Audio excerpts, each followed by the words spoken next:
మీరు ఏ కొలతతో కొలుస్తారు అంటే మీరు కొలవండి, మీరు ఇవ్వండి అని చెబుతున్నాడు. తీసుకండి పుచ్చుకండి అని చెప్పట్లా.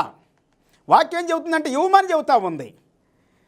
నీ దగ్గర 2 ఉండయా, ఒకటి ఇచ్చేసేయి. నీ దగ్గర ఉన్నదాన్ని ఇవ్వు ముందు, దేవుడు నీకు ఇస్తాడు. విశ్వాసంతో ఇవ్వండి. గత 36 సంవత్సరాలు నేను చేస్తున్న పరిచయం ఇదే పిల్లారా. నా దేవుడు నాకు ఇచ్చినటువంటి దానిని కొన్నిసార్లు మా నివాసానికి ఖర్చు పెట్టాల్సిన పైసలు కూడా సేవకి ఇచ్చేస్తాం, కారుకి ఇవ్వాల్సిన పైసలు సేవకి ఇచ్చేస్తాం. ఒక సహోదరుడు అన్నాడు, మీరు పైసలు పంపించండి మాకు అవసరతగా ఉన్నది అన్నాడు. నేను మాట్లాడుతూ అడిగాను, నువ్వు కారు వాడుతున్నావని అడిగాను. ఎస్ వాడుతున్నానని చెప్పాడు. మరి ఏసీ ఉందా మీ ఇంట్లో అని అడిగాను. ఎస్ ఏసీ ఉంది, 3,000 రూపాయలు బిల్లు కడుతున్నావు అని అన్నాడు. మరి ఏమనుకున్నాడు తెలియదు కానీ 3,000 బిల్లు కడుతున్నా అన్నాడు. ఇంక ఇలాగ అడిగితే చెప్పుకుంటా పోతున్నాడు. నేను అన్నాను, నేను ఏసీ వాడతలేదు, 3,000 రూపాయలు బిల్లు కట్టే కంటే ఆ పైసలు 3,000 ఎవరికైనా లేని వాళ్ళకి ఇవ్వచ్చు కదా, కష్టం లేని వాళ్ళకి ఇవ్వచ్చు కదా, అవసరతలు వారికి ఇవ్వచ్చు కదా ఇస్తున్నా. కారు లేదు, యాక్సిడెంట్లో పోయింది కారు.